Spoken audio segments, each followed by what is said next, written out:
War Eagle Auburn family, and welcome back to our Wednesday night live streams here on E2C Network Live. This is your show, your comments, your questions, and your calls. The content is produced by you and for you, of course, with me at the helm at Master Control here at E2C Network.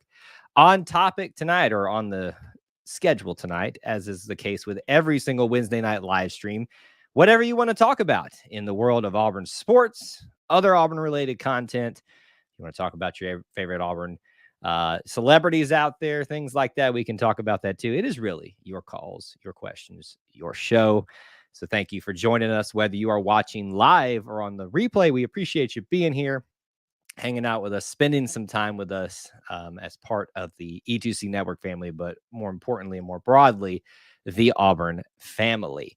Got a couple instructions for you before we get started tonight. First off, we want to start off with our normal check-in period. You can do this even if you're watching on the replay. Make sure you post where you're watching from, city, state, international, with a War Eagle. Let me know who's here hanging out, especially live. If you're watching on social media, one of those platforms out there, you can also do the same similar type of thing. Retweet it out, share it out, smash that like button here on YouTube. Anything you can do to go ahead and tell the Auburn family at large, we are live and ready to go, and want you to join in on the content tonight here as part of E2C Network Live. It is a call-in show, and so in just a minute, I will open up the call lines for that. I'll give you a couple instructions for that, as we normally do. You can call in, and you can be on camera, off camera, using the link in the description as soon as I open that up. And we'll take calls tonight as long as we can. Usually we get done around 9 o'clock Eastern time, but we might be able to go a little bit longer tonight, as I have no previous engagements to take part in tonight after this show. So we don't feel like you're stressed on time. Try to, when you call in, have your scheduled topic that you want to talk about ready to go, because sometimes we do back up. And we'll kind of get into what you want to talk about and then get others in as they decide to call in, if they decide to call in. So that's how it works. Call in on camera, off camera. Just hit that link. I do not bite that hard. You can ask the people that have called in before on the live stream. So thank you guys for already checking in. We got a lot of people who have already been here early. Some interesting conversations going on. Some people. Thomas, good to see you here. Dustin with a War Eagle. Hey, of course, that's how you should always start it. Jack, how are you doing as well, sir? I'm doing well. I'm enjoying this bit of break that we've had, and I know that you probably are all seeing a little bit of a smaller amount of content from our channel as of late, and that's by design. We have to kind of take a step back every once in a while too. We got Stu with a War Eagle as well, and Devin checking in from Texas as well. So I'm enjoying kind of the break, because really tomorrow is SEC Media Days, folks. Let me go ahead and announce that too, kind of at the start of the show. We will be going live tomorrow night, 8 p.m. Eastern time here as well, to discuss SEC Media Days for Auburn and, holistically. But I figured that some of you all might want to talk about some of the other things that have been going on at SEC Media Days. I will be honest that I have not dove hardcore into the rest of SEC Media Days. I've seen some of the bigger topics and quotations and things like that, but I mean, really, I've just been kind of sitting back ready for tomorrow. And so I've got to wake up, not bright and early, but early, and be ready to kind of sit in front of a social media accounts and follow along with what's going on there, because we all are ready to get this thing rolling. And honestly, SEC Media Days is like the unofficial beginning of that process. Dustin says, talking season sucks. I need ball. Well, listen, you have to get through talking season to get to the ball season. So it is, it's part of the whole process, and it's coming. Jack, I remember you saying that you were starting your own YouTube channel. My best advice to you, buddy, anybody doing a podcast, anybody doing a YouTube channel, don't worry. Worry, obviously, about the quality, but don't stress about it being perfect. It will never be perfect, especially your first couple ones. If you could hear episode 1 of the E2C Network back in 2014, you would run away. Some of you heard it, and you're still here, and I thank you for that. Kevin, checking in. Good to see you. Thomas is dying from the talking season, but hey, we're just getting started with all that stuff. All right, let's go ahead and do this. I will open up the call lines for everybody. And by the way, our call-in shows are always brought to you by All Things Auburn. I just realized I had their thing misspelled down or incorrectly written down there. I'll fix that in a little bit. But All Things Auburn is who you want to visit, allthingsauburn.net, for a place to stay, not just in Auburn for Auburn game days, but anytime you want to visit the loveliest village on the plains, please do check out our friends at allthingsauburn.net, because they give you a full range, not just a place to lay your head down at night, but a full Auburn experience. Check them out there if you can. Thank you to them for helping make this possible tonight. Allthingsauburn.net. Leeds, you're calling in from Leeds, and Auburn runs deep. Well, they're not too far from Auburn if that's what you're getting at. But take advantage of that call-in link if you'd like to, and smash the like button if you haven't done that as well. It does help the show get out there to the Auburn family. If you hit that link down there, it'll let you call in here, and we'll probably hear from some of our regulars tonight as well, as we usually do. National writers crack him up when they talk about us. You know, you can take two different sides of the equation when you look at this time of year, with everybody either predicting what, we're talking about it within the Auburn spectrum, right? Like, obviously Vanderbilt fans have had their fun with Clark Lee. I think is how you say his name, Lee. The last couple of days with him saying that Vanderbilt will be one of the best. His goal is to make them one of the best teams in the nation. And I would hope that's your goal, but I think there's also a relative amount of reality that needs to be placed upon Vanderbilt and its coaches and its team. Doesn't mean that you can't try your hardest, but reality is a good thing. And I don't think he intended for that to go as widely publicized as he meant it to, but that's the nature of SEC media days, getting quotes that we haven't got from them in quite some time. But within the Auburn spectrum, they're always going to, it seems like they always downplay Auburn for the most part. It's very rare that they put them up in the top two, really. They're usually kind of in the 3, 4, or 5 spot, but a lot of people have us at the bottom of the SEC West, and some very close to the bottom of the SEC if it wasn't for little old Vanderbilt. Will that be the case? Only time will tell, but it does seem like more often than not, when they predict us to be bad, we're good. And when they predict us to be good, we're bad. We're predicting us to be good this year. So we will see what is happening. Let's see. What time does Brian Harsin speak? I should have had that ready, Kevin. We'll see if we can find that out in just a little bit. We got our first caller tonight, one of our regulars, Mr. Thomas. Man, shades tonight, buddy. Rocking him. Are those aviators? They are found on the ground for free sunglasses. That's what I. Well, they look good, sir. I didn't know if you were watching Top Gun recently, and that's what got you wanting them. No. I'm outside. I'm babysitting some chickens, smoking right now. Very nice. That smells good, even though I can't actually smell it. I can figuratively or just virtually smell what's going on that grill. So are you prepping for football season? If that's what's going on here? Oh no, I'm addicted to barbecue just as much as I am football. So I cook probably at least once a week. I'm smoking something. I'd listen. Hey, well, hopefully it's just the food we're talking about. But anyway, listen, football and barbecue go hand in hand for me. Shameless plug for former Mike and Ed's that used to be in Auburn. I don't know if you ever visited there, if anybody else did. I think they still have a location somewhere in the Columbus area or something like that. Maybe that closed too, but as many things did during the pandemic, they closed. But that was my go-to game day. Mike and Ed's barbecue across the railroad tracks. He had to go walk a far way to get it, but then some football doesn't get much better than that. So I feel you on that. Yes, sir. Feel you on it. What is on your mind tonight?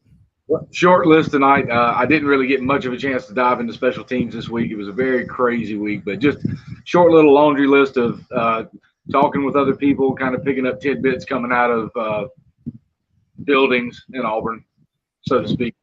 And there's a lot of stuff that I was wanting to see from spring. Kind of some of the stuff they worked on in spring kind of leaked out a little bit now that everybody's relaxed and they're not going to class and all that. But one of the big things I liked was seeing the ones versus ones in individuals in practice. Mm-hmm. So starting DB versus starting wide receiver, the ones on the ones, the linemen too.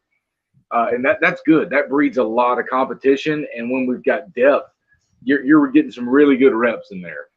I didn't hear much about ones versus ones as full units, not a lot, but individuals your practice time in your individual periods is just as important as a full scrimmage is. Yes, it is. Yes. Especially this time of year where we're trying to figure out, depth charts. We're trying to figure out who's going to play how much time this year. Obviously, you want to get as much time with your ones versus ones. There was that all debate, whether how much should you use ones versus your first team offense taking on the second team defense in terms of conserving, certain teams. But this is the time of year where you want to kind of, and obviously we haven't started official practice yet in terms of hitting folks, but this is where you really want to start kind of early as possible, get some of that 1 versus 1 action, even if it's in shells or even if it's in just routes and stuff like that in volunteer practices. You know what those volunteer practice team led, they're basically given to the players, the seniors, to lead and say, you will do this. But yeah. So we're finally getting to that part of the year where we don't just speculate on stuff, that we're actually going to get something to talk about. Right. And to go back on that point, some of the other things I've heard are that Nick Brahms has really improved a lot during this spring. And that's nothing but good for us because he's the center. He's the field general of the offense. Quarterback's running, but he's the one that starts with the ball. So you're essentially the most important guy out there. Because if you muff the snap, it's not good. We saw that a couple times this year, this past season. I had like a count going at one time for how many times Bo had to run after the ball, and it got too high for me. So it made me very frustrated. Yeah. Yeah. So what else are you hearing?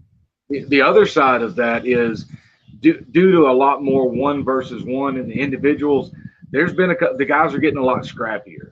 There's been reports of some fisticuffs here and there, which I love that.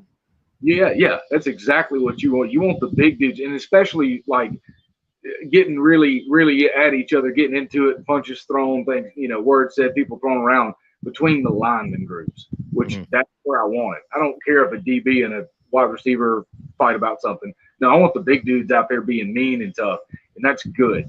And I haven't heard that coming out of practices in Auburn in a long time. Yes, it does seem like something that it wasn't at least publicized for quite some time. But I also think you're finally having a point in time where this group, especially, let's just talk about it within the context of offensive line, this group that's been there for a while, that's had a lot of expectations, that hasn't really risen to those expectations holistically. And now you've got this other smaller group behind them that's looking for extra playing time, that's been there a long time too. And it's kind of like saying, you know what, listen, I'm ready to prove that I am, in a sense, better than you and deserve more playing time too. And, iron sharpens iron, that type of situation. So if you got guys, especially some younger guys, jockeying for spots and literally jockeying for spots in terms of maybe jawing at each other, getting at each other a little bit, I think it's one of those things that when kept in check, obviously, it can get out of hand, but, it can be a good thing come game 1 on September 3rd, I think it is. Yeah, September 3rd. That's it. Yeah. So I love hearing those type of things. What are you wanting to find out tomorrow? Like, I know that's just a big overarching question, but like, what's the one question that you would ask Brian Harsin if you were an SEC Media Days person? What did you do to take control of the program? Yeah. Because there were clearly issues towards the end of the season. Yes. That's just we saw it. It's the case. But I want to know, and of course he's probably going to coach speak you on a direct question like that. But I would want to know, what'd you do to get a hold of the program? Because something happened. Because everything that I'm hearing is everyone's bought in. This is a unit like we haven't seen in a while. Mm-hmm. This is a full team. We've still got some scholarships missing, but as it goes right now, the guys that are down there are a unit. They're ready. Colby Wood said it. He said they refuse to have a losing season. I'm on board. Let's go. I like that type of mentality. I mean, like I've always said, the expectation, and listen, for those of you out there that get all up in arms when I say the expectation should be 8-4, that's not me saying that's acceptable. That's just me saying that Auburn, being the type of program it is, should win. The expectation to go no less than 8-4 every year. I think anything under that, in most scenarios, is a disappointment. I think in some cases 8-4 is a disappointment too, but I think that should be the expectation. So I'm glad to hear guys verbalizing that type of thing and saying, hey, you know what? Listen, last year that wasn't cool. You guys hated it. Trust me, we hated it too. That's the type of stuff that you want to hear coming out of the offseason.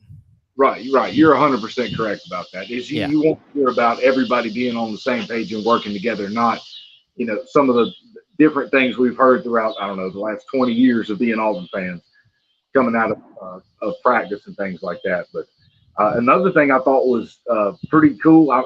It's a move I like. So Jeremiah Wright was originally a lineman, offensive lineman. Then he went to defense. Then he got hurt. Then he goes to offense. Apparently, he told the coaching staff, "I want to play defense," and they've moved him back to playing defense. Jeez, guy can't find a home, not necessarily from his own circumstance, like something he's done, but man, jeez. Apparently, he said, "Look, I want to be a defensive lineman. I like that. He just feels like he fits better there."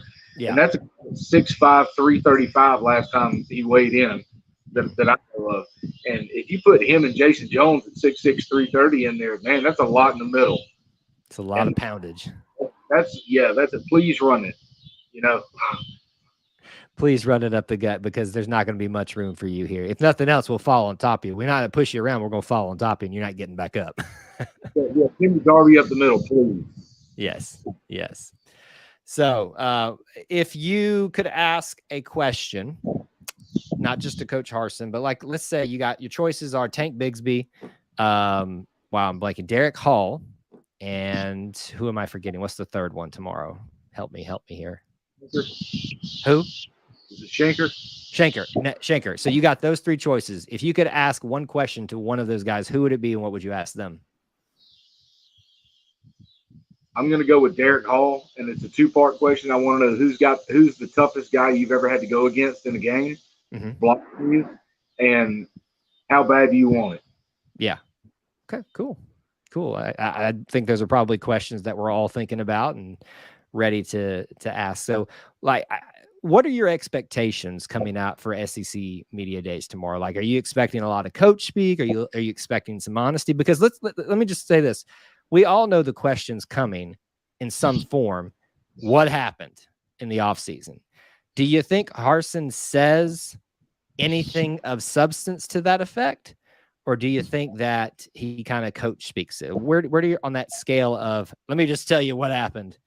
And, it's what some people would say, Gus Malzahn. What do you think that falls? And I'm a Gus fan, but I'm going to admit it. Right. I think he's going to coach speak that entire question, because everybody's going to ask it and they're going to word it just a little bit differently, because that's what everybody wants to know. I think he's just going to coach speak that one until they get tired of it and people quit. But when it comes to how do you feel about your offense, how do you feel about your coordinators, you made changes, why did you make certain changes, I think he'll be a little more direct with those. Yes. And we've seen him as of late, as a general rule of thumb, he's been a little bit more open than Coach Malzahn was. But I would say that he's not been, it's not like he's just telling us everything. But what I've learned as of listening to him, if you actually pay attention to what he's saying, not just over one press conference, but multiple, you can read between the lines very easily and understand what he's getting at. And so there may be coach speak there, but it's not a lot. Yeah, he's a very well worded guy when he hits the podium. Yeah, some honesty, even if it's a veiled honesty with that. So what else you got on your mind? I can take a couple more questions or thoughts if you got them. Man, let me see. As far as the media days goes, what are you looking forward to the most? What's the question that Harsin's going to answer honestly that you want to hear? Well, I think we all want to know who the quarterback is. But we know we're not getting that answer tomorrow. I would say I would like to see asked, and I would hope that the beat writers would ask, who are the wide receivers separating themselves? Because we know the offensive line guys, and we know the competition that's behind them. We know, and we kind of, even despite competition, we kind of know that's how it's going to go. But wide receiver wise, outside of Shedrick Jackson, there's no, and I'm not even going to say he's a given, but we're pretty much all expecting to see him in significant time as the leader of that unit. I want to know who sticks out to him, because when he was asked this question in other press conferences, not media days last year, he was bringing out Tavares Dawson, and we didn't see a lot of Holden, but it sounded like we were going to see that guy at some point. We never did. So I kind of want to see who sticks out to him as a wide receiver from that group, because it's the biggest question mark group that I think we have at this point. I think it's a really good question. I hadn't really thought about that. I'm glad you brought that up. Yeah. So that would be my question that I would like to have him asked, and the answer to it. If you want me to kind of do the same thing with like a player, I'd like to know from John Samuel Shanker, what made you decide to come back? Because I think it's kind of obvious that he wasn't going to get drafted, at least if he did, high at all, if he went into the draft. But I think, I'd like to know his mindset. I probably know the answers I'd get from him in that scenario, but as a leader on the offensive side, and what I think is going to be an exciting year for him, I'd like to see what his mindset was like, because there's that you remember that picture of him? I think it was Brahms, a couple of others. I cannot remember, put their faces to it, but they were sitting in the stadium after the Iron Bowl, thinking that was the last time they were there together. And I just kind of want to, I would love to know what happened in that conversation. Did they decide right then and there we're coming back, or did they decide I need to think on things, like that type of stuff? Yeah, that's a really good point. I haven't seen the picture of that. But I would like to know that too. Was it a group decision right there? Yeah. Hey man, we're coming back. Yeah, that's kind of what I would like to know from John Samuel Shanker. All right, I got time for one more question or comment. We got another caller. And I'm out of questions and comments right now. That's all right. That's all right. You've been giving us hard work from that notebook over the last 8 to 9 weeks, it feels like. I think it's 8 and I want some special teams knowledge from you, but you've got some weeks to get that corralled together, so don't worry about it too much. All right, Thomas. Have a good evening, War Eagle. War Eagle, buddy.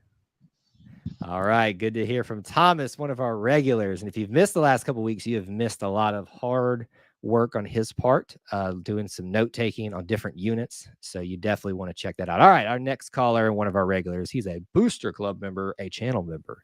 You know him, you love him, Mr. Dusty. What's up? Made a mistake. I'm reading an article now. I just clicked on it about the Auburn NIL situation. I got to put that down. What is it, good or bad? I don't know.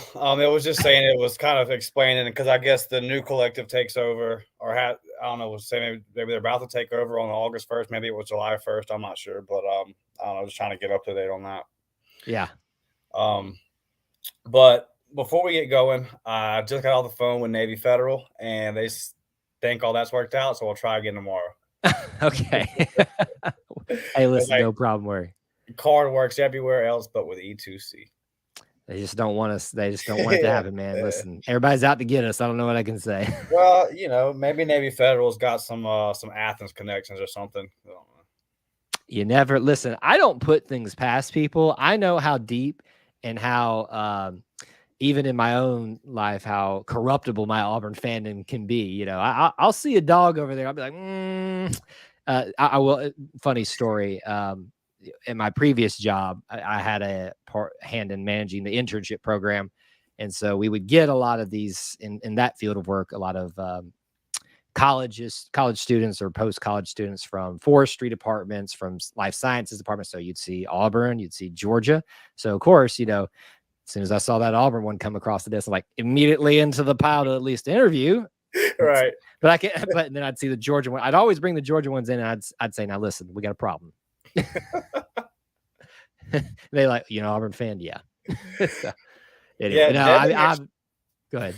I'll say Devin actually put up a poll a week or two ago on Twitter, asking who do people hate more, and Bama won, which I know, and I voted Georgia, and I even commented to you, like, to me this ain't even close. I can't understand it, man. It's always Bama to me. Yeah, I get it. It's probably Senator Tuberville's fault. Like, because I remember when we smacked them. I'm not sure exactly the game. I want to say it was the 12-sack game, but it may have been a game in Bryant-Denny. But anyway, we smacked them pretty good. It was in the middle of that 6-game streak. And then Shula, who is the greatest Alabama football coach of all time, he went to sit down on his chair and he missed. Like, he missed his chair. Do you remember this? I do. And it was just like, don't put that on man, ESPN. like we beat him. He can't even sit in his chair. I don't know. For me, Alabama was never a thing. Like, it's always been back and forth with Georgia my whole life.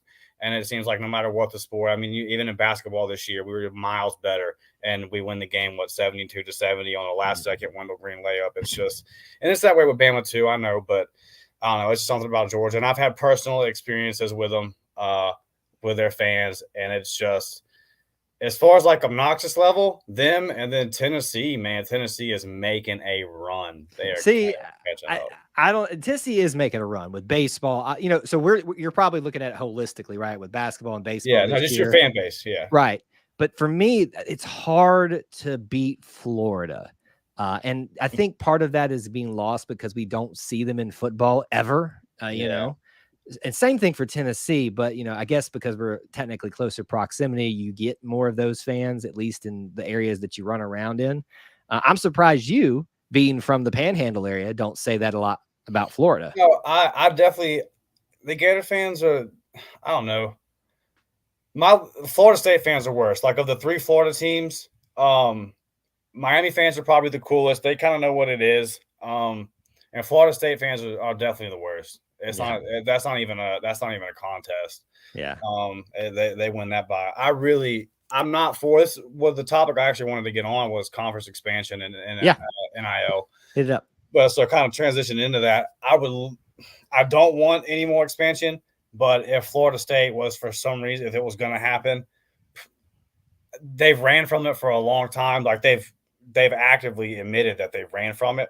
Mm-hmm. So I would just love for it to be a thing where they were coming into Jordan-Hare Stadium, because so you played us 30 something days after our offense was smoking hot, and like, everybody was allowed to get healthy. It's just one of the things.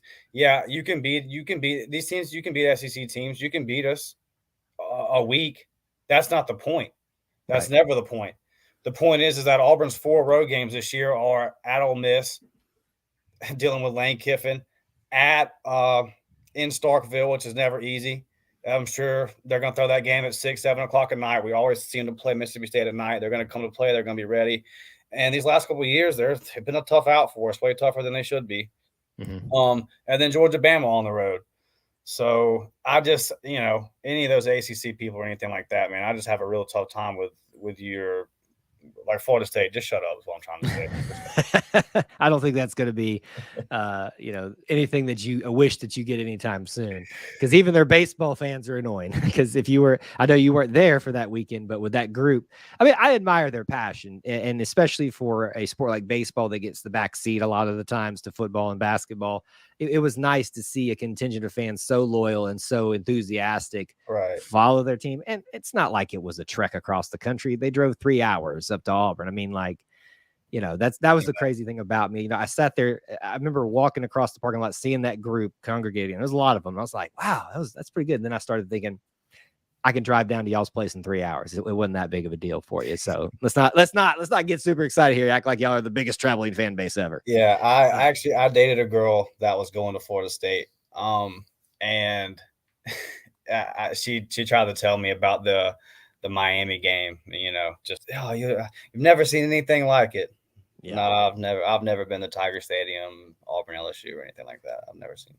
Well, let's hit that SEC conference expansion topic a little bit, and we'll get our next caller here in just a little bit. But let's dive into this for a second here, since you brought it up. Obviously, a lot of this hinges on what's the next move and who is the conference to make the next move. SEC made the move. Oklahoma, Texas, Big Ten counters with it. USC, UCLA. Didn't make sense in my opinion, but hey, I guess whatever you got to do to stay relevant. So who do you think is the person to next, or the conference to make the next big move in terms of going out and adding a significant program to them? So I am like most of the hardcore SEC fans. I'm a traditionalist. In all aspects of life, I'm a conservative. Like I just don't like change. I just kind of if things are working, kind of thing. But I really think, Kyle, that the backlash has been so bad that I'm not saying there won't be more moves, but I don't know. Like everyone was kind of worried that it was going to this two conference system and it was just going to be the NFL basically. And I think that the fear of that, and if you go look at those original posts from USC and UCLA about them moving to the Pac-12, I don't care about what we had to say. Look at what their fan bases had to say, and then look at what those Pac-12, look what the Pac-12 fan bases around there have to say. You're basically eliminating the Rose Bowl, the tradition that is, and all. I mean, there's just a lot of stuff that goes into this. And about a year ago, the soccer tried this in Europe. All the big soccer clubs, they tried to form a big super league of about 20 or 30 of their teams. And the backlash was just so big. It got shut down within 48 hours. And that's a different thing over there. Like they really are, you are not going to mess with their soccer. Well, it's their football. I mean, yeah, for sure. But I would say that they go a little bit harder. Like sometimes we need to stand up for our sport the way they stand up for theirs. Some of the changes that we've allowed in our sport, they're not going to have that over there. Because how do you unleash this NIL stuff and then not even have a setup for it? It's just asinine. So it's like how crazy this whole system is right now. But I just don't know. I would say, there might be some shifting around in the Big 12, Pac-12, whatever they are now, Pac-10 in that range. But like, I totally agree with you, Corey. I couldn't care less. You care about Auburn soccer though. Yeah, hope them ladies win every game. Dig you out of that hole you were digging yourself. Hey, love them. Love them. Beat Georgia 3-0 every time. Let me hit what you just said there. That's kind of my feeling too, that I think we've reached the point where the two power players now, Big 12, God, it's so confusing, Big 10 and SEC are done for right now. Now, if Notre Dame decides to get off their butts and stop trying to be independent, which some reports are that's not going to be the case. If they were to make a surprising move, that might shift what happens yet again. That could be the thing that kind of really sets this thing in motion if Notre Dame picks a side, truly. And if that happens, unless that happens, I just don't see, other than the Big 12 trying to remain relevant, maybe the Pac-12. I think the ACC is fine for now. But you might, the most likely you see might happen is the ACC try to figure out some way to pull in a Notre Dame, to do something, pull in a West Virginia to continue to remain relevant with the Big 10 and the SEC. I don't know. That's just kind of my feeling on it, but I don't think we're done with those conference realignments, but I think we're done with seismic shifts for right now. I do too. Then I was worried too. There was a couple of days there where it was like, what are we doing? But I never everyone has a report kind of thing too. So you just have to wait with that stuff. But I just don't think that I think it's pretty much going to chill. They kind of have to understand college football is a cash cow. Everyone wants the money to keep coming in.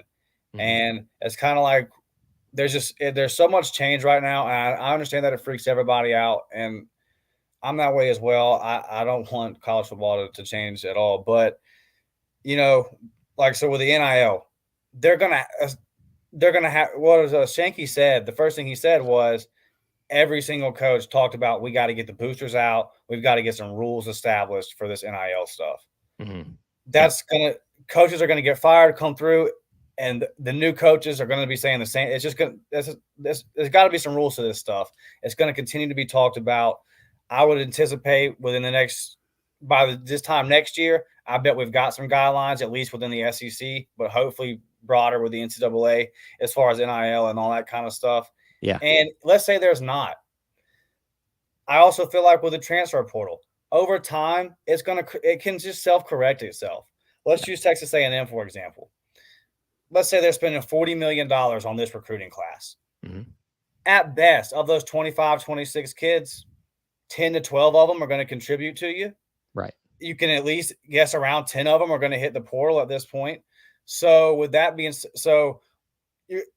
what is the investment? It's just not going to make sense. Mm. And over 3, 4, 5, 6, 7 years, these money, they're not dumb. You don't become, a millionaire by being an idiot. They're going to look at it and say, wait a minute, we're paying all this money. We're not getting the investment back. Same thing with the transfer portal. I guarantee you in 5 years, you see those numbers diving because kids are going to look at it and go, wait a minute, 32% of quarterbacks that transfer only get to start. I'm just making that number up, but like it's not, it's going to self-correct, man. It just is. Same thing with conference realignment to me. At the end of the day, the fans do have a say-so. We're the ones that pay the money. We're the ones that pay the product. Yeah. There's 90,000 people. There's 100,000 people in these stadiums. Not all those people are alumni. In a state like Alabama, that's it, man. Like I was born in Bruton. What are we gonna watch? What are we gonna get into? Right. It's Auburn versus Alabama. That's it. Mm-hmm. So, and it's the same way in Louisiana. What is a kid? He's gonna be an LSU Tiger, 100%. So, at the end of the day, the consumer sets the market. Right. I just don't think that they are going to go so far off. Like you're going to have Auburn, Georgia. You're going to have Auburn, Alabama at the end of the season. You're still going to have Auburn playing the Mississippi schools. I would like to see us getting back to playing Tennessee more, Florida more. That's kind of why I'm not in really favor of adding another conference game. And the only reason I'm not in favor of adding 9 SEC games is this, because like Auburn, we've got our non-conference lined up for the next 10 years. We play Miami in 2029 and 2030. Right. There's already trash talk about job going on about that one.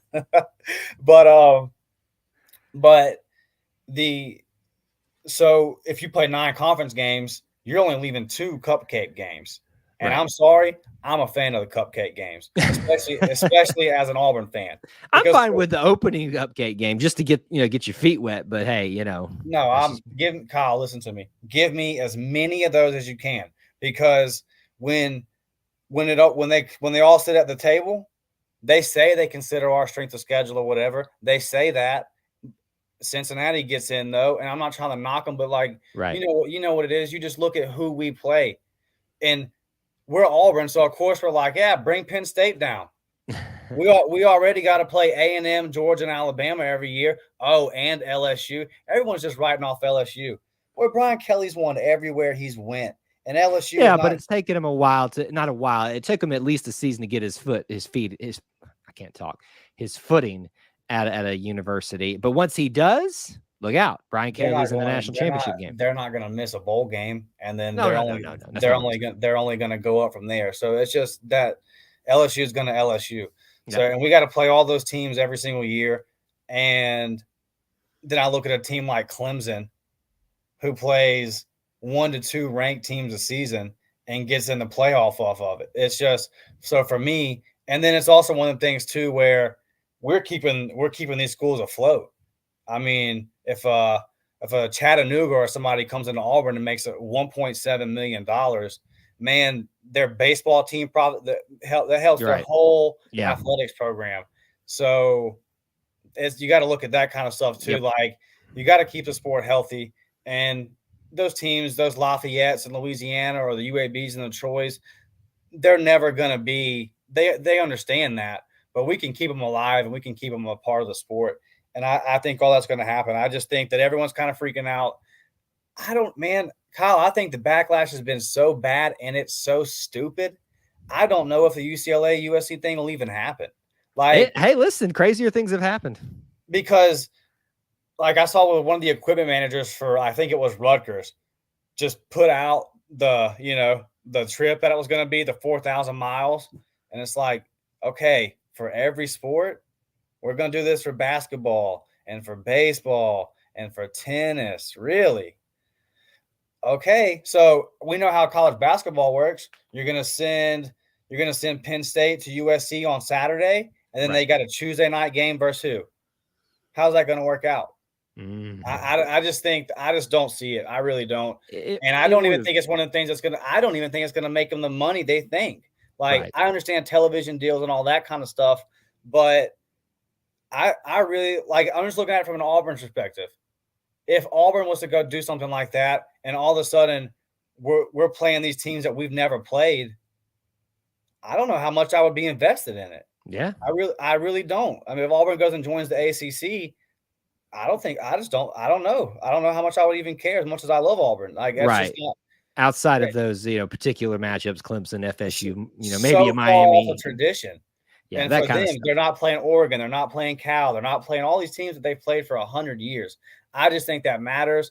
And I think that people got greedy, and I don't know if it's going to stick. Yep. I think that's a good point, and still a conversation that's plenty to be had. Hey, man, I'm gonna let you head off so I can get our next caller in here. But Dusty, thank you for calling and giving your perspectives. We'll be. Hope you'll be here tomorrow night and commenting along as we talk about SEC Media Days, 8 p.m.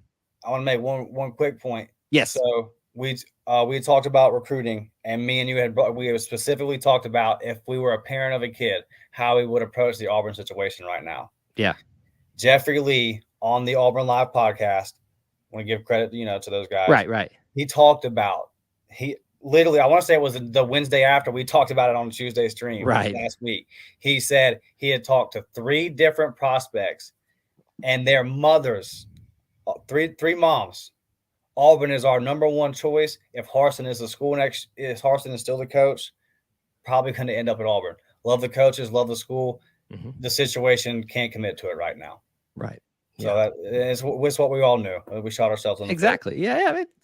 It's not hard to figure out what damage was done, what damage could be done, but they can turn around. Exactly. Dusty, thank you for perspectives as always. Love hearing from you, buddy. Yes, sir. War Eagle, brother. War Eagle. All right. We hit a range of topics there. We'll hit on some more here. We want to take our next caller. He's been very patiently waiting in the wings here. So we will bring him on in and say hello to another regular, Mr. Kevin. How are you doing, sir? Al? War Eagle Kevin, how are you tonight? War Eagle. Can we talk a little bit of about delay? Wild? Say that one more time. Wild. You're breaking up a little bit, Kevin. Wide receivers. Okay. What do you want to talk about then? What do you want to know? Savon Capers, Tamaris Dawson, and J.J. Evans and Cedric Jackson. Mm-hmm. Yep. Is that who you're looking at to be our guys? Yeah, Javaris Johnson and the other one, Malcolm Johnson. Yes. So the guys you named, Cedric Jackson, Zevion Capers, Javaris Johnson, and Malcolm Johnson. I would say those are your upperclassmen, or at least the guys there have been here, have been through the regime change, has been part of the program for a while. So they're going to have, as most times it should be, the first crack at earning the starting time. The difference is here is that they've had a lot of time to do that, and not a lot of them have made headway in that area. So I think as much as you look at those 4 guys and say, hey, those are probably the guys you're going to be seeing a lot of, you're probably right. But there's a lot of guys that I think, J.J. Evans. J.J. Evans is another one. Yeah. Yep. I think there's a lot of guys that have the potential to break free. Cole Moore and Worsham. Yep. So you got Coy Moore, Dzalen Worsham, and those are the 2 that transferred in. They have experience playing at Division I, at least somewhat, especially Coy Moore. I think Coy Moore finds himself in good position just because of that, at least for positioning for starting or playing time. I won't say starting time. I really, truly think, and I know this, some people don't like this, that Cedric Jackson is going to be starting game 1. Now, what happens after game 1 or game 2 or game 3 is up on the wide receivers, because if Shed does come there and get the job done as an upperclassman, coaches made it very clear, you need to contribute to be able to start. So it's the biggest question mark, wide receivers, but we're going to find out some answers real quick. And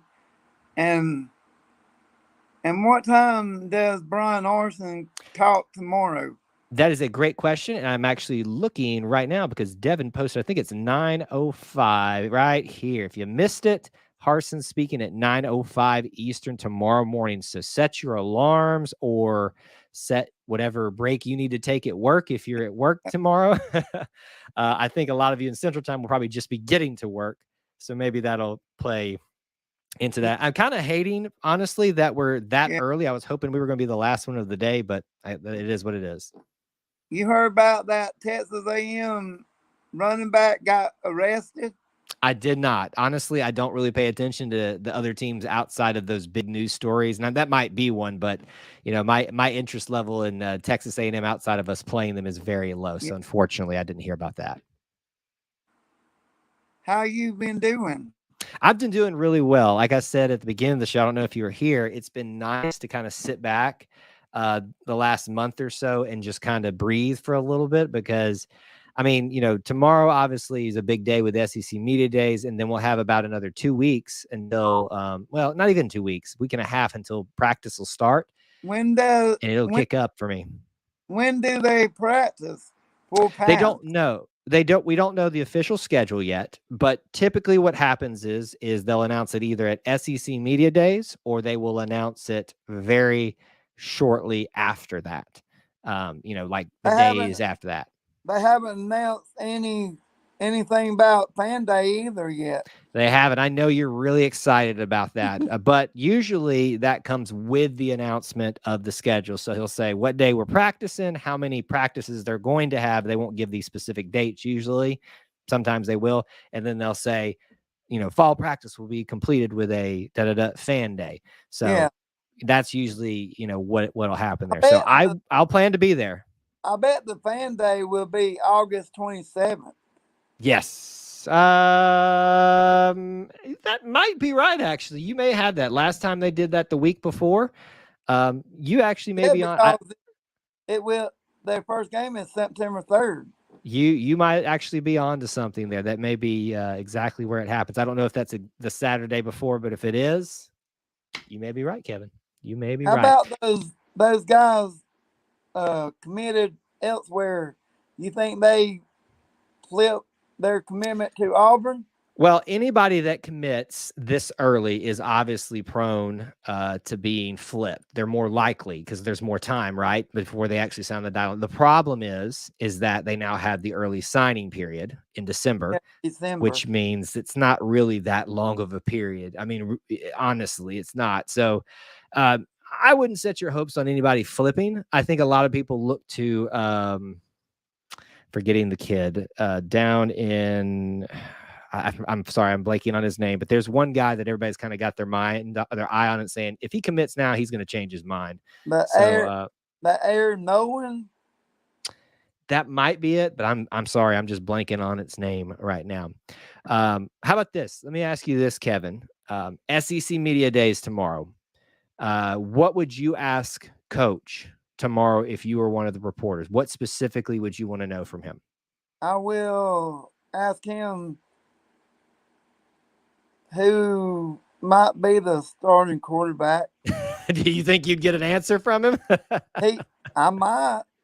You might. Listen, he may look at you, Kevin, and say, you know what? That's an honest guy right there. I'm going to just give him the answer straight up. I don't think he knows. I think he has an idea, but I think he's going to let these guys hash it out just like they've done on offensive line. Something if Robbie Asper be the starter. It would be. Remember, we've had one of Robbie's relatives be here on the show with us, at least commenting along. So what's that? They were last week. Yes. I think it was his aunt, I believe. So got in the chat. Please correct me if I'm wrong, but I believe it was his aunt. So listen, I would love for us to get that answer tomorrow. You're just not going to get it. I'll be watching tomorrow. Excellent. I will be watching along with you. Hope we'll see you tomorrow night. Maybe you'll be in the comment section tomorrow when we do our live show at 8 p.m. Talking about SEC Media Days. Talk to you later, War Eagle. War Eagle, Kevin. Thank you for calling in. Bye. Bye. Awesome to hear from some of our regulars tonight. You can call in too. Please do hit that call-in button. As you can tell, I'm not that hard to work with, so please do call in. You don't have to be on camera like those individuals where it'll be a blank screen. You can say no to camera. But would love to hear some of y'all's perspectives about SEC Media Days, just kind of what you've been doing this summer, Auburn-wise, and all that kind of stuff. Anything really that you want to talk about. This is your space here on E2C Network Live. All right, let's see what you guys are saying in the comment section. Let me back up here. I thought I saw some things that I wanted to bring up. Corey said that Sankey released a statement that if you aren't in the SEC, if you aren't in the South, you want to join the SEC. If you ain't in the South, you want to join the SEC. I guess so. Here's the thing that I will say to that. You know, the South, as it's called, is really only as limited as the SEC conference wants it to be. Is Missouri the South? No. Is Kentucky? Kentucky is basically the South, but is it really though? It's about as mixed of a Midwest and a South that you can get. I would say that West Virginia is more Southern than Kentucky is, in my opinion. That's just, I would say Indiana is more Southern than Kentucky is, in my humble opinion. So, you know, Missouri is not really the South. It's more Midwest. You know, Texas A&M, even though they are Southern, it's the West, basically. So really, it's whatever it is. With Oklahoma being added now, we might as well go ahead and add Kansas. Let's go get Nebraska. Let's go get West Virginia. Let's go get Virginia North. Let's just start making that contiguous Southeastern Conference even bigger. Calzada will make his highlight reel for the NFL this year. Maybe so. Listen, you know, I'm not going to sit here and pretend that there is not a favoritism by the fans, but also probably in just pure speculation about who will be the Auburn quarterback, Calzada. But I'm not ready to name him officially there yet. But you will probably be right. I will be releasing that video. Hopefully, I started making out a schedule a couple weeks ago about the videos we need to get ready for and stuff like that. So, like I said, you know, July and part of June has been the breathe month and a half for me. Get ready, folks. We're about to have some fun here this football season. 1 year of doing this full time has helped me learn a lot, what you guys like, what you don't like, and especially has helped me learn, how to do this thing better each time for you guys, because you guys have helped us with that survey and everything like that.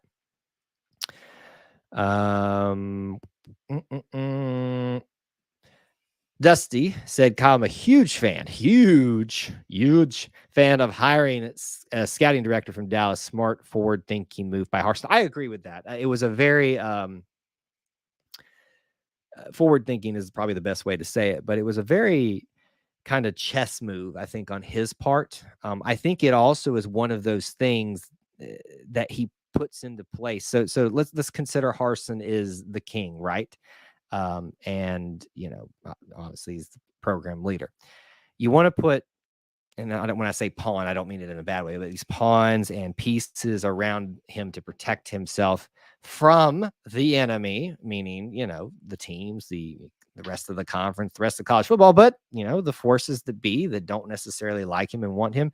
When you invest in something like that, that's a very hard thing for someone to make a decision outside of extreme circumstances, a 3-9 year, something like that, to make a move away from Harsin. I'm not going to sit here and say that Harsin can do no wrong this year. No matter what happens, he's staying. But I think he continues to be smart for the program's sake, but smart for his own sake. And I think that was a move on multiple levels. He's a very, like I've said, watch those press conferences post-game, especially this year, and listen to what he's saying. You will get a lot if you truly listen and don't just look for the answers that you want.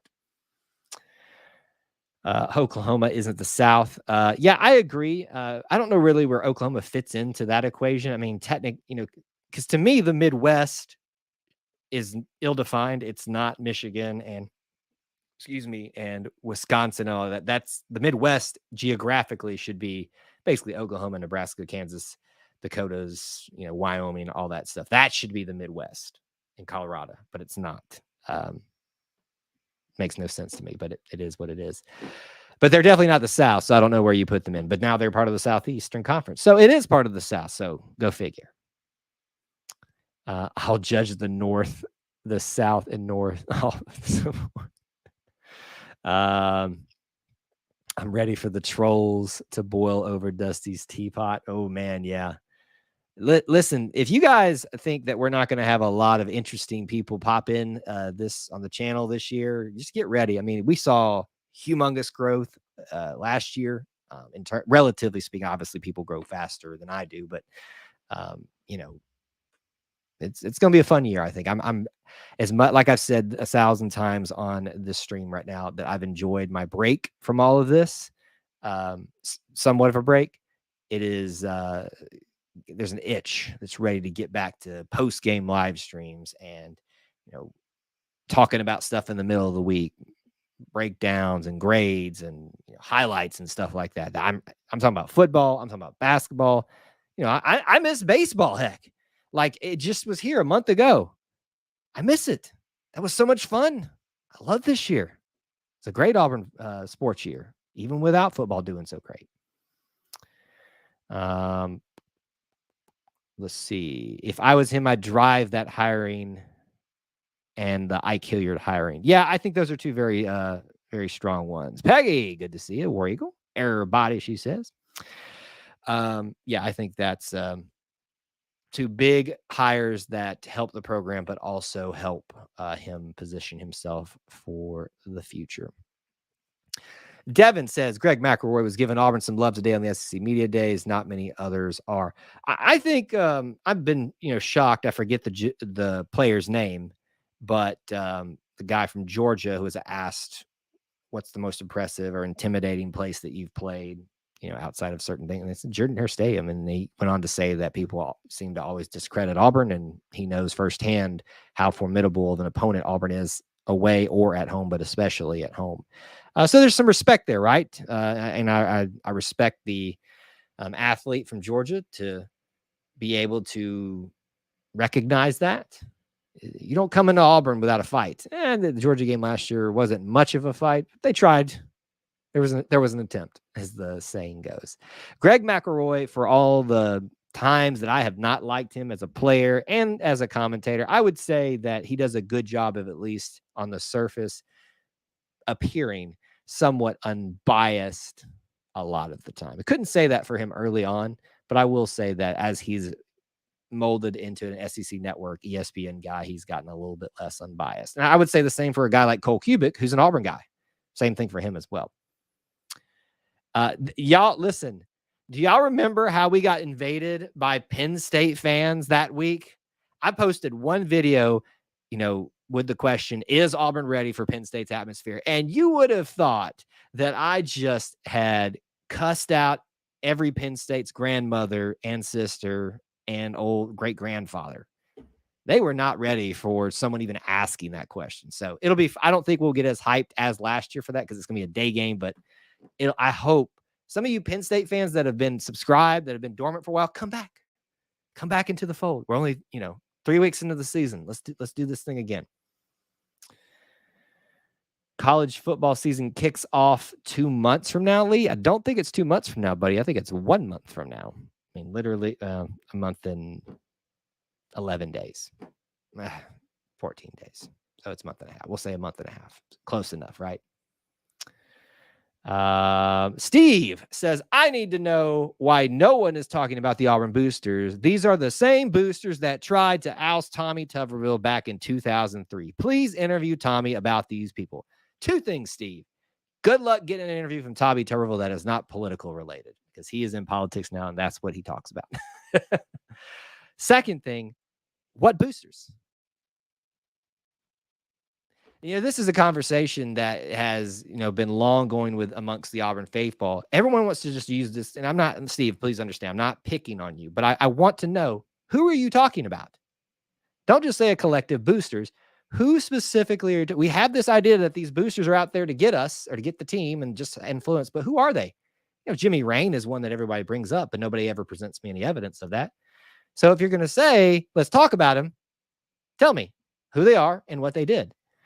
I'm not naive to think that boosters don't have some sort of influence over the program. Probably good, but probably some positive as well that we're not aware of. My saying is always this: if you want their money, you have to accept the influence, because it's their money. That's just me, though. I know that I didn't mean to hope that wasn't coming at you, but it's always something that intrigues me when we go, what about the boosters? What do you mean about the boosters? Who are you talking about? And exactly what do you mean? Tell me. Give me a little bit more in depth, Steve. Linebacker Nolan Smith, thank you, from Georgia, that brought that discussion up about Auburn and Jordan-Hare Stadium being formidable. Gotta respect a guy like that, especially a current champion. Shows a lot of growth and maturity about a guy, and humility, even as a champion, that recognizes, I don't want Auburn a lot. Maybe last year, but not a lot. Man, if we could drop memes in the chat for the trolls, I wish we could. You know what? So I've been wanting to do this. Okay, we're gonna have a little bit of, not a workshop, but that's kind of what I'm thinking about here. Sometimes it's a stream of consciousness here on the channel. And by the way, it's 9:00. We're gonna keep going because I love hanging out with you guys, and it's fun for me a lot, and I have some extra time tonight. You know, I give our channel members, and yes, this is a plug for being a channel member. If you haven't, please do consider being one. It is only $1 a month. That's all it takes. Hit that join button down below. And if you don't want to do a monthly thing, there's the thanks button down there that you can hit for like donations or do super chats here, that type of situation. But $1 a month gets you that icon next to your name. You see people that have that in the chat right now. But you also get access to emojis that you get. Now, some of them are your eagle, your tiger, your toilet paper roll. I think I've got I got a peacock in there for basketball season, and that'll stay there. I'm going to try to come up with ones and add them in over time for you guys. So I'll get one maybe we can use as like the collective trolling of the troll things, or maybe just a troll. I don't know. I'll throw one in there for our Booster Club members. So if you want access to those to throw them at the people, let's do it. I might do that for you guys.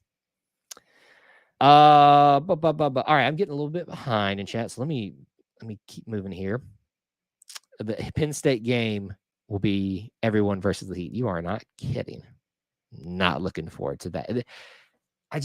I understand. I looked at that week. There's not a lot of games that are going to be formidable enough to not put. And it's CBS that wanted it, right? But gosh, it should have been a night game. Saw multiple clips of the last couple of years of different players saying Auburn is allowed. Listen, you know, Auburn, I think Penn State fans, had they gotten the night game, would finally understand, oh, they have been a part of this type of atmosphere before. But yeah. Devin, I did not know that was the intro to your channel. Well, that was a big kind of boom week for us. It was interesting because I started doing the channel, and eventually we kind of like, during basketball season, we got a little bit of a boom, and there was this boom about beginning of the summer. It went dull, and then right at football season, and then the Penn State, and it's just like boom of people coming in and finding us. Corey's got the official countdown, 46 days. I support the boosters. I stand with Harsin. I stand with Yellowfeather. Now what? Pretty much every booster for every school is corrupt. Again, prove that to me, though. That's, you know, I'm not saying it's not true. I want us as Auburn fans to be a little bit more cerebral than that. And I'm not saying that that's wrong to think. I just want proof. I want us to make a statement and not just be those same type of fans that, you know, this. Just show me where they're corrupt. Show it to me. Don't just speculate. Show it to me. That's all I'm saying. Certified Cobra, how you doing? Good to see you. Got here an interesting time. Does it get hot often in Pennsylvania? I've been told it does. I actually have some friends that live in Pennsylvania full time, and we were talking a couple of years ago when we were keeping more in touch about how warm it can get there, how cold it can get there too. They're kind of on that line, right, of where they get the full brunt of a summer in the South or heat wave that runs through the South, but then they get the full brunt of a winter storm as well. Celebrating that's the last season of CBS. Listen, I love the intro of CBS. I don't like the commentators necessarily, but there is something special about a 2:30 kickoff with Georgia and with Auburn. That feels right. Outside of that, I don't want any part of that. Maybe an LSU game as well, because that just feels normal. But yeah. Join the Booster Club. So yeah, if you want to talk about boosters, you can join our Booster Club. Links in the description. Thank you for giving me a chance to promote that. Oh, that's the channel membership program. But yes, if you want to join the Booster Club, and then we can talk about how corrupt my boosters are. Patreon.com/E2C Network. Similar to the channel membership program, but a little bit different with some extra perks for you guys. By the way, please, obviously, as I requested a lot of our Booster Club members, I gave you guys a little bit of insight into what might be happening with the baseball program recently. If you haven't checked that out, you need to. It's not official. There's still stuff up in the air, but I got a little tidbit finally. My source has awoken and given me a little bit of information that may be happening soon. So go check that out if you haven't, in the Booster Club exclusively for you all. Let's see here. I believe that is true that the CBS is not. They're going all to ESPN. What's wrong with CBS? It's not that there's anything wrong with it other than people do not like Gary Danielson. No, nobody does. Not even Alabama fans. The main commentator there, but I think most people want all their games to be night games, especially in the South because of heat, because of all that stuff, but because it's just more fun at night. But there is something, when you hit November, 2:30 is like a sweet spot. The sun kind of starts going down about 3:30, so you're only in that, and it's cool at that time anyway. But it almost feels like a night game, even at a 2:30. It hits around that time. CBS, I think it's just outside of a cool theme song and picking some of the best SEC games, we just don't really like them all that much. And also, what defines a booster? She wrote up. A booster, certified Cobra, a booster is basically a person who gives money to athletics, I think. Yes, in the most finite, simplest way, you are a booster. We are all considered boosters. So when everybody says, I hate the boosters, well, you hate yourself. Now, when people use that term or phrase or whatever, they are referring to people who have more money than you than me. I can't speak for all of you. You're probably all loaded. But that's what they are usually referring to. And a lot of that is deeply rooted in this culture of hating people that have financial success. Has some of it been done illegitimately? Probably so, but I don't have the proof of that. So frankly, I'm not going to judge them for that. And there's always this thing about, we dog and get on the people that you should give this money and stuff like that, or you're not giving enough of this money, but then we dog them for other things. It's kind of like, you're kind of biting the hand that feeds you. I don't know. Listen, I know there's feelings about all that kind of stuff, and I'm not trying to say that I'm right or wrong on this situation. I would like us as a collective Auburn family to get off the whole booster soapbox as much as we do. That's just me, though. Yellow fella needs to be removed from the board of trustees. We have an Auburn governor that could, but she won't. Thanks, Mr. Gussie Lover, for your opinion. Okay, Steve.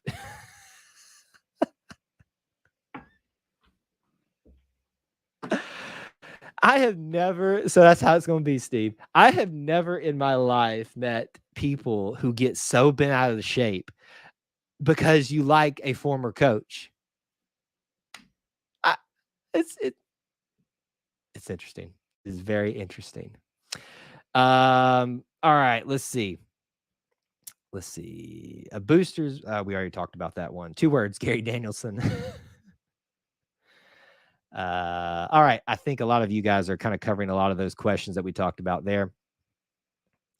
I'm so glad that we get UTK at home for basketball. Our fans will be relentless, hopefully. UTK. Why am I missing who that is? Are you talking about Kentucky? Who are we talking about there?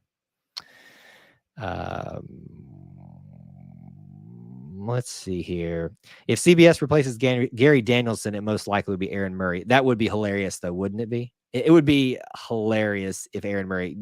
You talk Auburn fans hating CBS now. Take it to a whole new level if Aaron Murray gets there. It'd probably be fun, though, with the memes that would come out. I didn't dislike Vern as much as I dislike Gary. And listen, I'm saying I dislike them. I've never met the individuals. They're probably lovely people, but what they portray on TV, they were not my cup of tea. Let's see here. Auburn led UGA at home last year for a while, only to get beaten badly after that. I don't think that they ever led. Did you guys remember that? I don't think that Auburn ever led against UGA last year. I think they were down 7. No, maybe they did. Maybe it was 3-0 for a minute, and then it was 7. Then it was 14. It was like a quarter and a half, and then things got real out of hand. Does Auburn have a famous booster? Yes. His name is Jimmy Rain. He is probably our most prolific one. He is started a company called Yellowwood. Yes, Yellowwood. And it's made a lot of money in the construction business, obviously, because he provides lumber for a lot of that. But yes, that would be our most famous booster. But a booster now is Charles Barkley. Listen, when you go to a football game, a lot of these things they do between plays or innings, quarters, you'll see them run a list of part of this society. Those are all boosters. And you see Charles Barkley there. You see you see Bo Jackson and his family. You see Tim Hudson. Those are all boosters now. If you give money to Auburn, you are a booster in form of a ticket, merchandise, apparel. By definition, you are a booster. So be very careful when you talk about boosters, because you're talking about yourself. It's kind of like that whole pointing scenario. When you point, remember, it's 3 fingers pointing back at you. Dusty, glad to see you got that issue fixed. We'll check that out, see what happens. But yes, that info is on there. It's like I said, I don't want to make you guys think it's some thing that hasn't happened. I just got a good tip that something was going to happen, or at least is in the works. And I am hoping that things can be done to reverse what is happening with the baseball stuff. It's not bad. It's just, I'd prefer it didn't happen, personally. Can I be honest, Devin? I'm so tired about talking about NIL. I am. I'm NIL'd out. Really, honestly, the new Plains Club, I think, starts Friday, I think is what it is. It's the new collective that they have. I obviously thought about joining it. I haven't made a decision one way or the other on that, but it's just, I'm NIL'd out, man. But it is a ever-changing and evolving way, and you want to know what your coach, it's weird, is or isn't doing to make sure that we figure out how to best exploit and stay abreast of what everything else that's going on in that realm. You can't ignore it as a coach, and so it would be nice to hear that. UT Knoxville, gotcha. I honestly, Certified Cobra, have never seen anybody write UTK. I usually see TEN, if that's what you're talking about.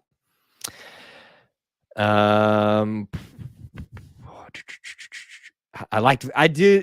So for those of you who don't, let me put some context here. So Vern Lundquist is the former commentator along with Gary Danielson on CBS, and his claim to fame was getting everybody's name wrong, and Grandpa Gary, or not Gary, Vern. Basically, he also does a lot of things like he used to do golf. I don't think he does that anymore, but he was in Happy Gilmore in there. So I watched that this week and saw him, and I'm like, oh, there's old Vern. There he is. 3rd and 2nd. Auburn really needs 2 yards. Gary Danielson. That's a Gary Danielson quote right there. No, it would be 3rd and 2 yards. There's no way that Auburn gets this here because Alabama's the best. That is Gary Danielson in a nutshell. Teddy, I will tell you this. I hope one day to be able to interview Charles Barkley. I love the guy as an Auburn family member. He says some stupid things sometimes, but we all do. And so I still love him in spite of that. And I just wish that, and to Devin's point, the things that it's amazing to me, the things that I think Charles is in personally a time in his life where he's kind of, I don't want to say maturing, because that sounds like I think I'm more mature than Charles, and it also sounds like I'm better than. That's not what I mean. But I think he's in a point where his life, and I think you see it in the way that he views his relationship at Auburn, how he's really leaning into that these days. So Charles, I value him more than just as an Auburn family member, but he says some things sometimes, and I'm just like, Charles, come on, buddy. You're better than that. Tim Cook would be a good, I don't know that I've seen him listed on any of those like booster societies and things like that, but to say that he doesn't contribute to the university in some way is probably lying. Just his name alone and being the Apple CEO. So that's, a lot of people don't realize that Auburn's got some fairly big celebrities. Octavia Spencer as a movie star, Tim Cook as a Apple CEO, Bo and Charles and Frank Thomas, are big names there. Rowdy Gaines in swimming, that's out there as well. There's a lot of famous people that have direct or very close ties to Auburn. And yes, and just to kind of clarify, I did see what he said about Harsin, and I think that's a great thing for him to do. A lot of things killed us in that Georgia game, unbeaten Lake, but yeah.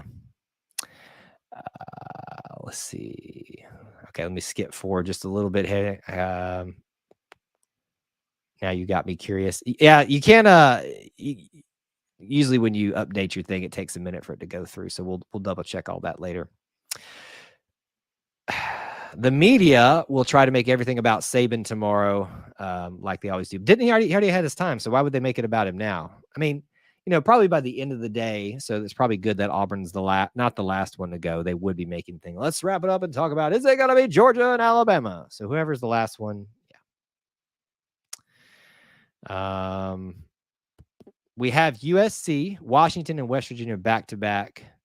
Talking about basketball, are Washington and West Virginia good basketball programs?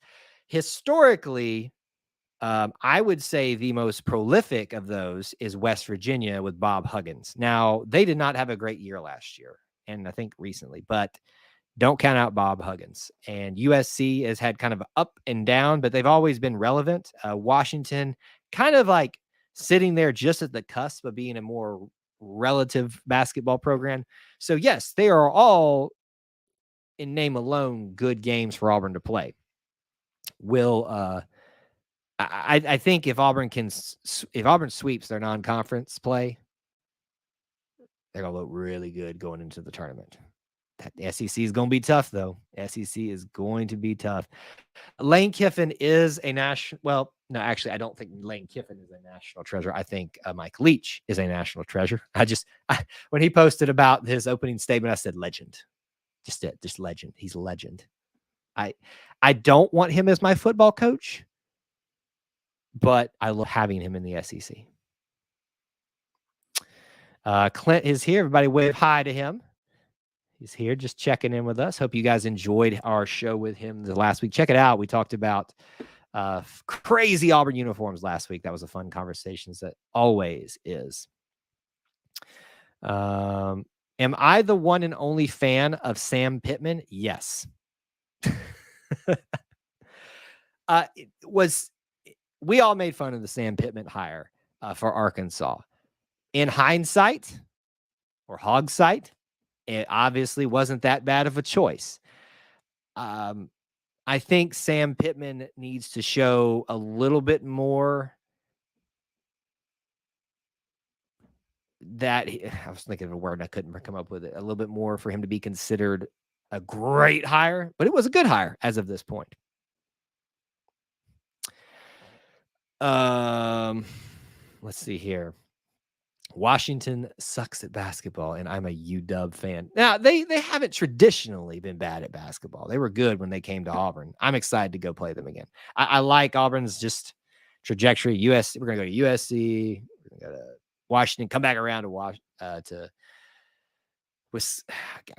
West Virginia, Memphis. I'm excited for this that season, that non-conference season. I've got Gigi Jackson to Auburn. I don't know who that is. If it's a recruiting, I'm not your guy. Teddy says, I have a small group of Auburn, group of friends who do a football trip every year. And this year we are doing an SEC trip, but wow, the ticket prices narrowed down to Ole Miss, Auburn, and Ole Miss, Auburn, and LSU non-conference. Yeah. Let me tell you, if If you want to go to an Auburn game, if you want to go to SEC game, the ticket prices are outstanding. Your best bet is to find a game where Vanderbilt is playing in and go to that one, especially at home. You know, it's getting tough out there to afford tickets these days, which is why you see me a lot of the times. Actually, I was lucky last year. I got into almost every home game, purchasing or otherwise. But yeah, that's why you see me outside the stadium watching a lot. But yeah, I've got every recruit to Auburn. Don't we all have every recruit to Auburn? All right, let's do this. We'll head out here in just a little bit, but keep your comments and questions going. Last minute ones. We won't want to leave anything on the table. Reminder, 8 p.m. tomorrow night, live here again. We are going to be talking about SEC Media Days, specifically what Coach Harsin, what John Samuel Shanker, Derek Hall, and Tank Bigsby said there, and what the commentators are saying. Let's see if there's any expounding upon, everybody's prediction that they're not going to end up well this year. Changed minds? I don't know. So we're going to do that tomorrow night. So please do come back and discuss that here if you would like to be part of that, or you can watch it on the replay, 8 p.m. Eastern time. Check out links in the description. We've discussed some of those things tonight, like the Booster Club, patreon.com/E2C Network. $1 a month is all it takes you to get in the door to get a lot of those perks. And then there are different tiers at that point where you can get some other things for yourself for monthly support for being a part of the Booster Club there. You can also become a channel member for $1 a month. The main perks you get there are just an icon next to your name and access to emojis, which we'll be adding some more to, as I've mentioned. But those are some ways that you can help support our content on a monthly basis. You can do some other things such as donating via PayPal, hitting the thanks button here, super chats, things like that. There are shopping on TeePublic with us. There are a variety of ways that you can help keep the lights on here. And those are just some of those. Check out the links in the description. But most of all, you help us by just being here, being part of our little family within the Auburn family, smashing that like button, sharing out with a friend. That's the biggest thing. If you can tell one friend, invite them to be part of our experience here, where we cover the whole of the Auburn experience, that would be very much appreciated. And that costs you nothing, just word of mouth. All right, we'll get some last minute. Devin, are we going to be able to call in tomorrow? You know what? Since you asked, Devin, Booster Club members get to call in tomorrow.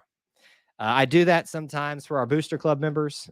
They get access to a lot of post-game call-in links, but I try to keep this as our specific everybody gets to do at night. Sometimes I'm just feeling like a nice guy, which I never am, and do it on random occasions for everybody. But just because Devin asked, we'll do it tomorrow. I want to hear from you tomorrow, Devin. No pressure.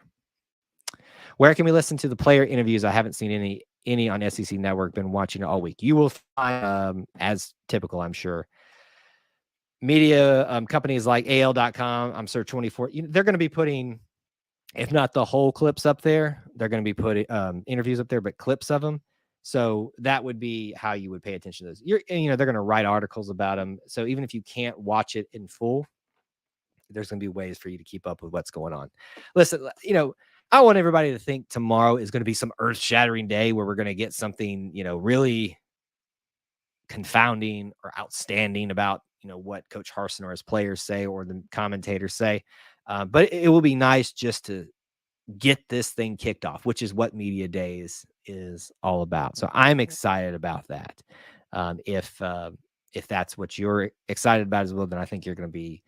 Please just don't go in expecting a lot. Coach speak abounds unless you're Lane Kiffin or Mike Leach. They don't really say a whole lot other than them. I'm still trying to process how Georgia got Anthony Edwards when they were that bad. That's all you need to know. The pre-NIL. It's just... So one of the running jokes here is that Devin will be in the kitchen. Really did want to call in tonight. We just got our kids. Hey, I understand that. But tomorrow, I expect you. You asked for it. She's committing to it. 8 p.m. Eastern. So when I give you guys the time, it will always be Eastern. I would expect we'll go roughly 45 minutes to an hour there. It just depends on, if we have a small crowd, we may end a little bit early, but if you got a good crowd, we'll just keep going. So if you show up, I will provide the space to be here. We needed this. Thank you. So for those of you who don't know, Dusty's dad has been going through some health issues. Turned 60 today. Got a great report from the doctor. Praise God. Thank you. Thank you for that update. That was good. Do we have any football practice footage yet? No, because practice has not started except for the player-led workouts. Player-led. It's always a way to get around those things. Anyway, so 7 p.m. Central, 8 p.m. will be live tomorrow night. All right, guys. As always, you are the best little family within the Auburn family. And it means a lot to me that you come here on Wednesday nights, even if you hate my little Gussie loving soul like Steve does. Don't think I forgot about that.